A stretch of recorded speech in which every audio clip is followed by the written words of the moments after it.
guys, and welcome to episode 216 of the OCDstories.com podcast. Now, in this episode, I chat with Pete Roberts.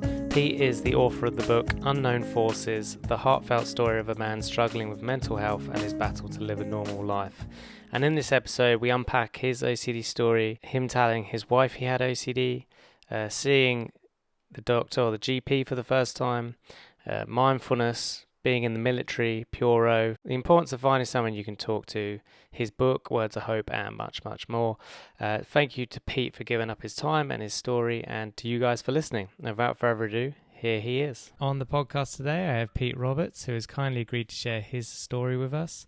Pete is the author of the book Unknown Forces, the heartfelt story of a man struggling with mental health and his battle to live a normal life. Welcome to the podcast, Pete. Thank you very much. It's good to have you here. And yeah, like I always get people's OCD stories if they have one. So yeah, in as little as much detail, it'd be good to hear yours. Yeah, it's a bit of a strange tale, I suppose. It's I led a fairly normal life. I say normal. I had issues at school, but up until that point, there was nothing out of the ordinary until I was on holiday when I was 14. And as the family, we were in a holiday let, and as everybody else was settling down, I was just overcome with these strange thoughts. And like I said, it was a fairly happy time. It was a happy holiday, nothing out of the ordinary. And I just got this, well, it's almost like a vision of me having my family. And I couldn't explain them. And I suppose my life changed at that point, really. I couldn't really explain, but when you get these sort of thoughts, you kind of don't believe that you've had them in the first place. Yeah. So you revisit, but then they sort of get hold of you then and sort of drag you down. And they stay with you. They stay with you for days. And I spoilt that holiday because I was morose. I couldn't look my parents in the eyes the following day. I've got a younger sister as well. And it sort of went from there, really. I wouldn't say they happened every day. I couldn't explain them. But over that time, for instance, my dad was a builder, and I used to help him out occasionally. And being positioned on the scaffold near him, I could just, it is like an urge, but it's like I foresee it, I run through it in my mind. And it's not, I don't want to do it. It's like a video that plays through my mind. And then obviously you convince yourself you're going to do it, then you see yourself do it. Then even though you haven't done it, the guilt remains. And it eats away at you. And it's just sort of... so basically, that's how my life went, really. I was in college at the time as well, after having left school.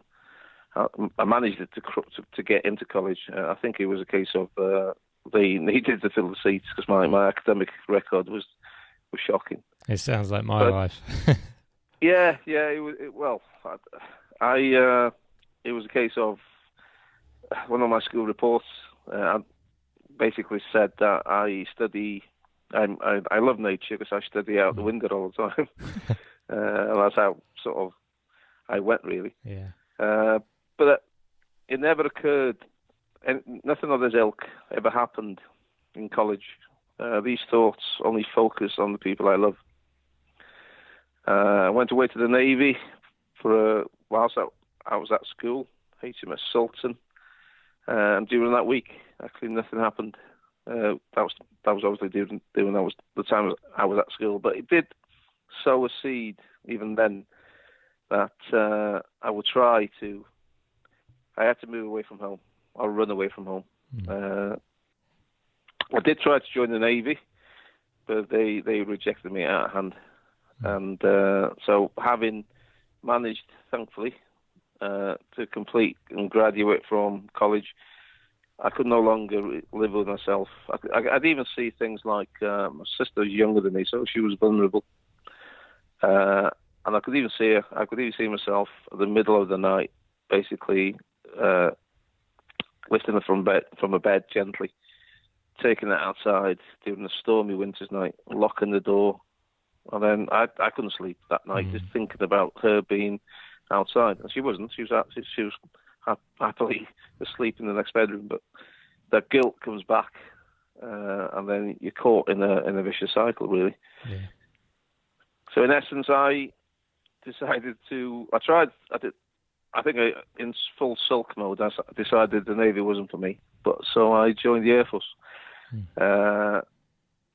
having sort of prepared for it this time. When I did apply for the Navy, I hadn't prepared for it. This time I did, and they accepted me into the engineering, and I had a career of 23 years. Even though I'll be honest, I hated aircraft before I joined. And I hated them even more when I left. But they gave me a sanctuary, if you like. And in essence, I used to come home and then I'd have these thoughts. But then I always knew I could live with that, because at the end of the weekend, as a youngster, I would go back to my military life. I did eventually meet the love of my life, which is my wife, and. Again, you'd have these thoughts because obviously I loved her. And we had children. But then I would live away from home. In essence, coming home every weekend. And I maintained that in married life. There was one occasion there was two occasions where we, through circumstance, because Sian, my wife, she insisted that when I was based in South Wales, she said, like, I need to experience a bit of military life. But I knew that camp, that was RAF Brodie, it was in Pembrokeshire. It was earmarked for closure. So I knew it'd be only for about 10 months. But that was 10 months was very hard to endure. It was a time where, to put this into perspective, when having had 2 children, I was in the bath at one time. I was happily immersed in the bubbles, relaxed. And then the wife came in, and as I say in my book, dropping the kids off the pool. And whilst my wife remained in the bathroom, everything's fine. But the minute she left, I just had an it was just a terrible image of sort of drowning both of my children. In fact, I couldn't cope with those sort of thoughts. So I dressed it up as comedy, and I said in jest to my daughter, but she was quite precocious, that I'm going to have to drown you now. And then obviously the look of fear, and she arched her neck back to say, what, like this? And I was horrified. I jumped out of the bath. I was meant to wash their hair. I didn't. I just sort of wetted it a little bit. And then toweled them down and then sent them back downstairs to the mother. And then that, as life does, bites you back. As they were both marching down the stairs, my daughter turned around to my wife and said, Dad tried to drown us. And at that point, my wife sort of chuckled, and no, I just asked him to wash her hair. And what I didn't know was that was a cathartic experience, because when you have these sort of thoughts, unbeknownst to me at the time, if you do face them, they will dissipate. But it's almost like you're saying, you have like a confliction of voices. Then one will say, face your fears. The other one will say, well, what if you don't? What if you don't? So at that time, I still couldn't rationalise what was going on. And like I said, I maintained my career for 23 years, really. So yes, I lived at home for periods, but the last 10 years was spent away from the family, just coming home every now and again. And even to this day, when I left the Air Force, my parents, they're both not with me anymore, and they're not aware. And only about 6-7 years ago, in essence, having left the military, I had no escape route. And therefore, one of the chapters is called "There's Something You Should Know," and it's when I sat my wife down and I tried to explain what was going on. Comedic events I tend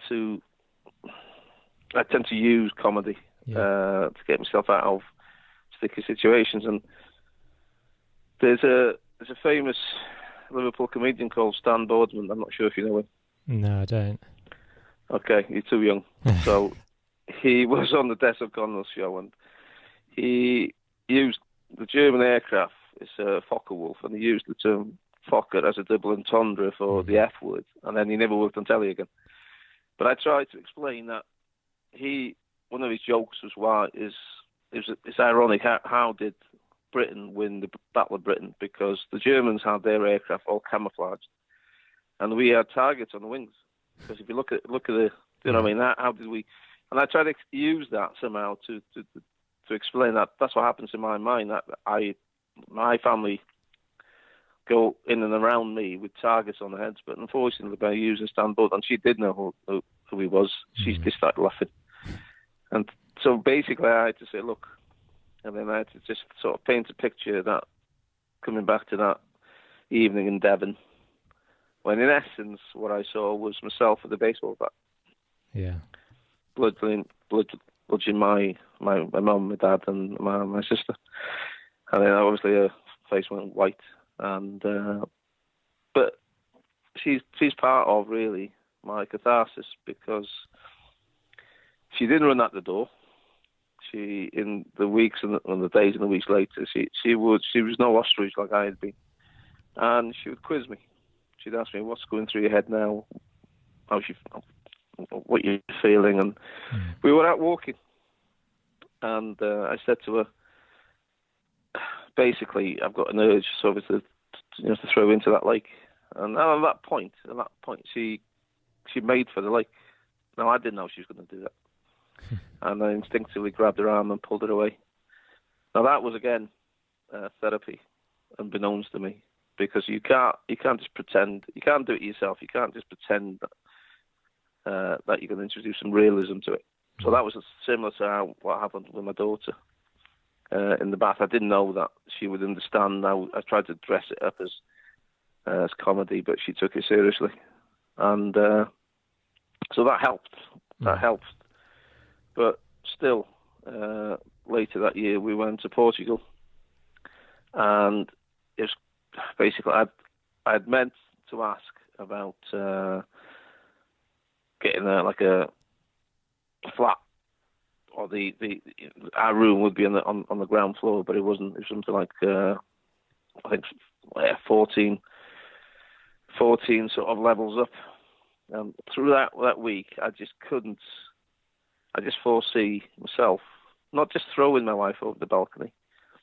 You would come in stages. She'd managed to hang on, and then you just foresee myself unpeeling the fingers and looking. And the thing about it is, I see my wife looking back at me. So it's not just a case of having these, what basically are intrusive thoughts,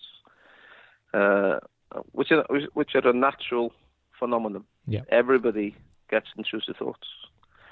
And even people with OCD, or my type of OCD, and I'm sure you know, obviously it's pure OCD, which manifests itself as harm. Some people, they will just get the thoughts, whereas unfortunately for me, I don't just get the thoughts. I have this sort of video that plays in my head, and then obviously the guilt then jumps on board, and it just gnaws at you. But that week was the end. It was the last sort of stage whereby I've got help. By talking to the wife, she's brought a bit of catharsis, but I couldn't continue. So eventually, after what amounted to over 30 years, I made an appointment to see a GP. Yeah. Which was a bit strange, quite a strange experience. He's a rugby fan, same as me, Welsh rugby fan, and all I had on my records was that some back pain and some knee pain, mostly from having played rugby in my life. But and then all of a sudden I just sort of let loose. But what I've tried to point out more than anything is the fact that the importance of opening up. I mean, he did, in fairness to him, he was like and I don't blame him, it's the way that led up to me acknowledging that. Because I did ask him, because when I saw his eyes sort of change, having divulged such a story, I did ask him, this is going to remain between us, because in my mind, he's a doctor and I'm a patient. But then he said, not if I think you're going to act out on your thoughts. Now, at that point, I thought, why have I opened up? I've kept this quiet for 30 years. But in fairness to him, all he was doing was replying to my question, not my condition. And in fairness to him, I've even included him in the book because I owe him a lot. And there have been cases of intrusive thoughts whereby young mothers, have been subjected to them, whether that's OCD or not, or just the basically childbirth amounts to trauma, and they've been subjected to intrusive thoughts about drowning the baby. And I know of one case where the baby was taken into care until a clinical psychologist got involved and said, no, it is just intrusive thoughts. She will not harm the baby, and thankfully the baby was returned. Yeah. So that's kind of why I wanted to tell my story. Other people will be subjected to intrusive thoughts, not just OCD or pure OCD, or harm OCD.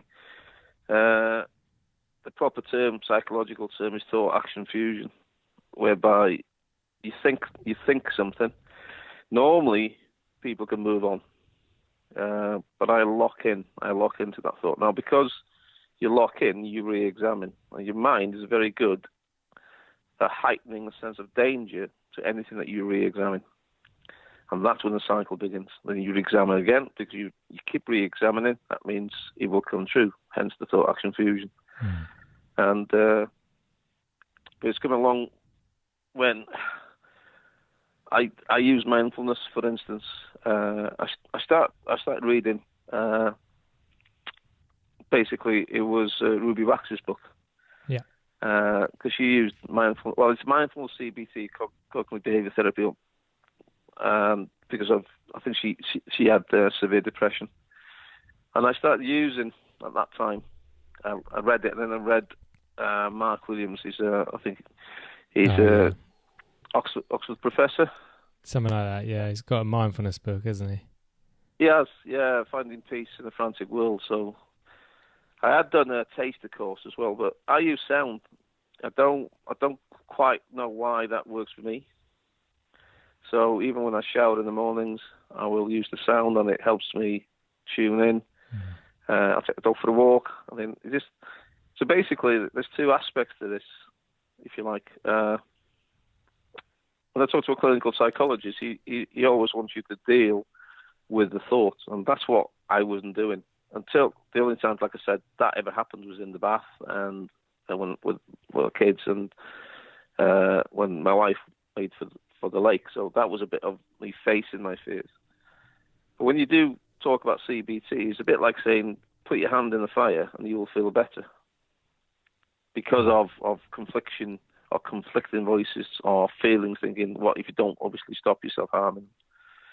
But you put it, in essence, Ruby Wax in her books, that got my train of thought to think upon what she said. It's like being in a cinema. Now, you're not in the film.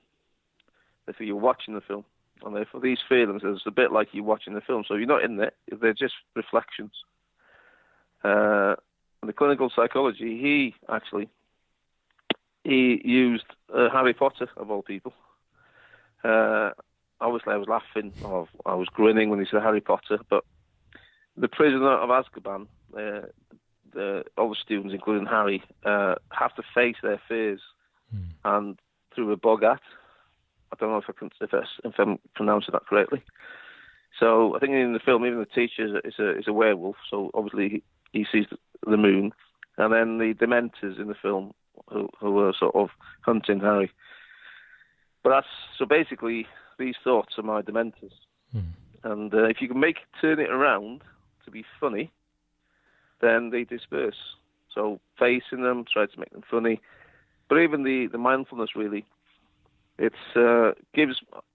When I used to do martial arts years ago, I tried to go heavily into it and doing sort of meditation and looking for the third eye and to find sort of be at ease with myself. But I could never empty my head. I could never ever empty my head of these thoughts or anything else. But with mindfulness, it doesn't ask you to empty your head. Yeah, I tune myself to sound. So it's dragging me to somewhere else. It's not possible to empty my head, but I can. And like I said, I've used it quite successfully. And thankfully, again, it's been cathartic. It's been difficult writing the book because there was elements who I'd subdued.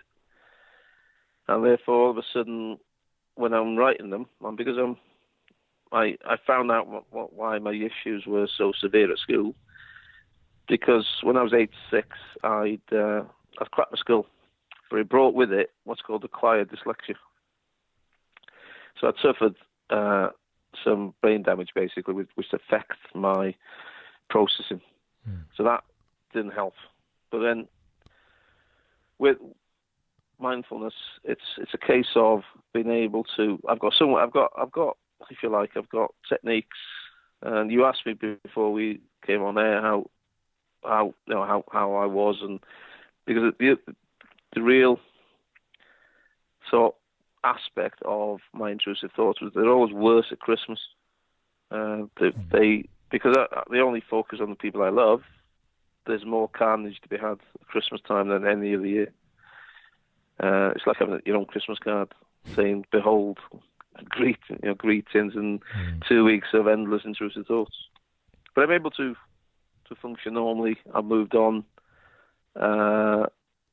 Hopefully, I can get people to look at my sort of story and talk about it, because that's the thing I didn't do. I just basically ran away from home, didn't talk about it. But then, I joined the Air Force in 1984, and these things happened in the 70s, so way before the internet or anything else, so there was nothing.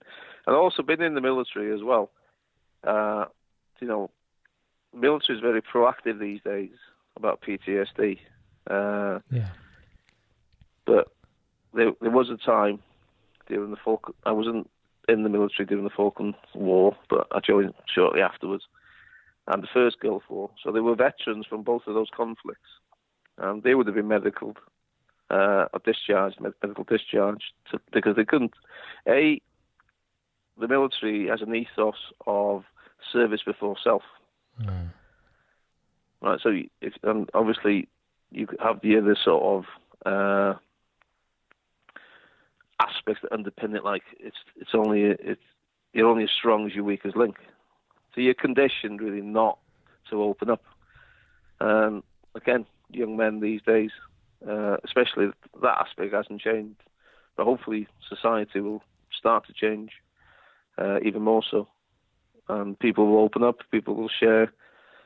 It's funny. I'm really glad of the opportunity on the podcast, because I was interviewed for a local paper, and the journalist I spoke to was, again, same as yourself, very sympathetic and everything else, but then they put me on the front page next to Jeremy Corbyn, would you believe, and they dropped the word OCD.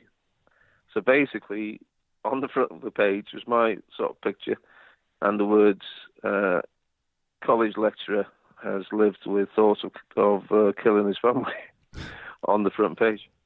Yeah.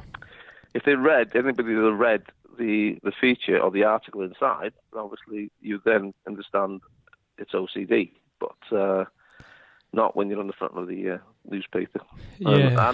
And he hadn't told me. I just went in for a sandwich, and it was head high going into the shop, and then it was me and Jeremy Corbyn. So that's my claim to fame. I probably cost him the election. Maybe. I was going to say, it probably damaged his votes. Well, yeah. Yeah. You don't have to worry about me doing a headline like that. No. The Yeah. thing is, I'm in control of what I say rather than. Yeah. And I told them his OCD. They decided to sort of drop the OCD side because you represent OCD Stories, so you've got a vested interest in portraying that, which is I'm glad of the opportunity. Yeah, no, my pleasure. No, thank you so much for sharing that and going into so much detail. One thing, I want to dig a bit deeper on. So you mentioned about Pure O, which is and yours being focused on harm. But as we know, there's always compulsions with Pure O. They're just usually mental and not physical, like door checking or washing hands, whatever it is. It seems to be like avoidance was a big one of like avoiding, I guess, your kids and maybe your loved ones. Were there any other like asking for reassurance or anything like that you were doing? No, because to be honest with you, it's why it's so complex, OCD, because I don't have behaviours. And I know that, so with PRO, some people will not have the thoughts or have the behaviours. A lot of the people, it's the intrusive thoughts that causes the behaviours. So I think, yeah, you're right. I would have reacted to the behaviours, but I don't have anything, any behaviours as such that drive it. It was just the thoughts, and because I've got, like I said, it's almost like a video that opens out. Best example I've tried to explain to people. There was a chimp in America, Travis, I think he was called. So he'd been sort of raised in the house, and then a family friend who knew the chimp, and I think she played with one of his favourite toys. But the chimp was aging, and the chimp attacked the family friend, and she was terribly disfigured. But in that process, the owner went to get a knife and sort of plunged the knife into the chimp, and the chimp turned to his owner, and she said it was almost as if the chimp was saying, "Why, mother?" Well, that's the sort of reaction. When I was to think of harming the family, was that I would see their reaction. It isn't just me harming them. For instance, if if you were drowning somebody, you would see them looking back at me, and I want to let go, but I see myself not. I tried to explain it in essence to my wife once when I said, it's almost like you're harming a member of your family, but there's a crowd of people near you, all shouting. And she thought, what, encouraging you? No. The crowd of people are telling me to stop. But the foremost face in that crowd is me. And it's so, yeah, it's an excellent question by yourself. Obviously, you know all about OCD, but I don't have necessarily the behaviours that would have, they would have spotted those behaviours at home. And maybe... without thinking, I would have certain things like I have hammers. If I could never leave a hammer in the house. So the thing is, I'd go back to my military life, and my wife would want to put a picture, and she had to go to B&Q to get a new one because I'd hidden the hammer in the garage and out of sight. Out of sight. Knives, not so much. Kettles used to have because when you think about it, if you've got a boiling kettle pulsating in your hand, that is really it's terrible experience. So I suppose I did have behaviours when I think about them now, but because I think myself lucky in essence because other people with these sort of behaviours, they're enslaved to them, aren't they? Yeah, I found a way. Do you know what I mean? Yeah, I was going to say, I mean, the reason I ask is it's sometimes a misconception with Pure O, because there are compulsions in the sense of like the things people do to nullify or avoid those thoughts. So like removing the hammer would be a compulsion, the relaying thoughts over and over in your head, trying to, would I do this, wouldn't I do it, did I do that? That's a compulsion as well. It's just often not seen as a compulsion because it's not No, you're right. The check-in. You made me think now. You made me think. I was at the airport. All right, no, thank you. There's so much detail there. I mean, that was the biggest compulsion was running away to the airport. Well, yeah, it's a big one. When I had no interest in aircraft. Yeah, good point. Well, I'm guessing you liked engineering, though. Or not? Yeah, I'm not. I've been diagnosed as a dyspraxic as well. Okay, yeah. So I'll be honest with you. It's a case of, and I'm a lecturer myself now, so and I'm a specialist tutor as well. I've qualified with the British Dyslexia Association. Oh, cool. So I teach others people about dyslexia and dyspraxia. But I would need multiple occasions to embed learning, and obviously in the military, that didn't always occur. And I've been dyspraxic with. I mean, I could play rugby and everything else, and I used to box as well, but could never skip. So that's how sort of my imbalance affected me. But the worst one was shooting. So we'd go on the range, and then the bloke would be lying next to me, and then we'd have 30 rounds. And then on one occasion, you're meant to get a small group in, so that shows accuracy. But they accused me of having a shotgun because my holes were all over the place. Then we counted them. I had 28, and the guy next door to me had 32. So I'd shot two of mine into his target. So I wasn't in a great shakes really yet, but what I was conscientious, and I would learn from my mistakes. And being dyslexic as well, I would turn a negative into a positive. So I was more likely to go back and check something than somebody that wasn't dyslexic and would be more, if you like, arrogant, thinking that, I get it right all the time. But it's the same as OCD. I look at it as a superpower because in the kitchen, I'll see the oven door open. I'll see that maybe there's a saucepan on the front burner and it should be at the back. I'll see the kettle with that lid on. And now I can focus on, and I deal with those before anybody else has even had a thought. So I do look upon it. I wouldn't wish it on anybody, but I do look upon it now as almost like a mixed emotion, really. Yeah. No, fair enough. What was there like any big epiphany or light bulb moment in your recovery journey? Something that just clicked for you. What? Like an understanding of how OCD works or how to get better from it or anything like that. Anything that just made sense. Yeah, I think it was the meeting with the psychologist, because obviously I'd read books, I'd done a taster session on mindfulness and everything else, but it's the epiphany, I suppose, came actually. No, it was a television program. There was a television program. I think it was S4C. Initially, the young lass, in fact, she had Down syndrome, I think.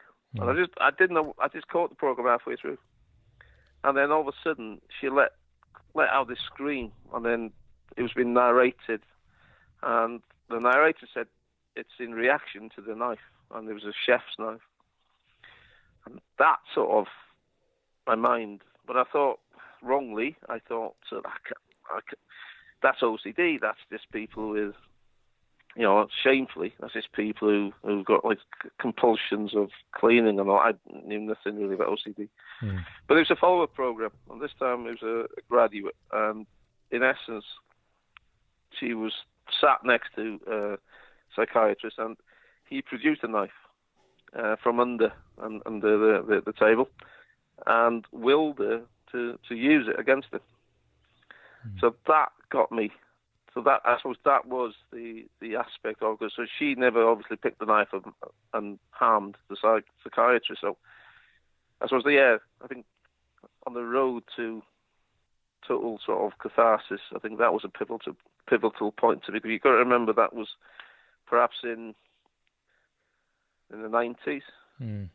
Again, before maybe the internet, where you can just. But I think that's the problem with OCD in itself, because people still think it's all to do with the behaviours, without realising it's not necessarily, and without realising just how enslaved those people are, and also that they genuinely think unless they engage in those behaviours, a member of their family will die, or they will die.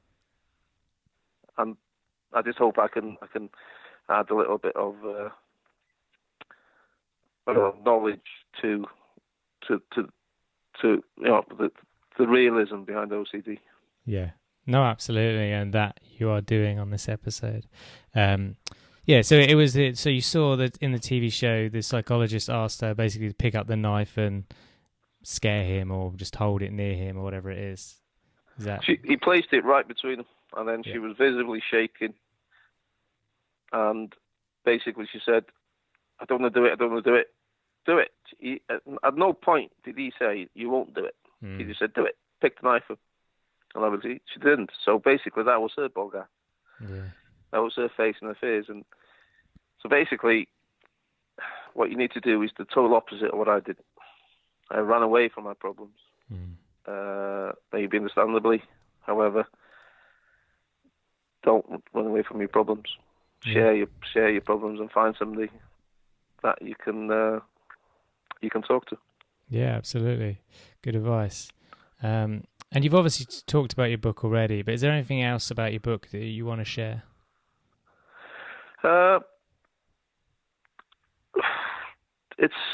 It's funny. It's got some anecdotes in the military and life in the military, so it's not all doom and gloom. And I think it's part of the inspirational series. So I don't like bigging myself up, but it's not a bestseller. Don't get me wrong, but it's a truthful story of my memoir, and it's funny in parts. It's dark in it. It's got aspects of dementia in there because my father, and it's funny. I never experienced, because basically after I left the Air Force for a period of 3 years, I looked after my father, and I never experienced any wish to harm him when he had dementia. Before joining the Air Force, there was all sorts going through my mind, but never at that point. So it's a case of, it's about OCD or Puro. It shows how somebody is dyslexic and castigated really at school, and again castigated in the Air Force. One of my instructors in the Air Force said to me once, "Son, you can't polish a turd."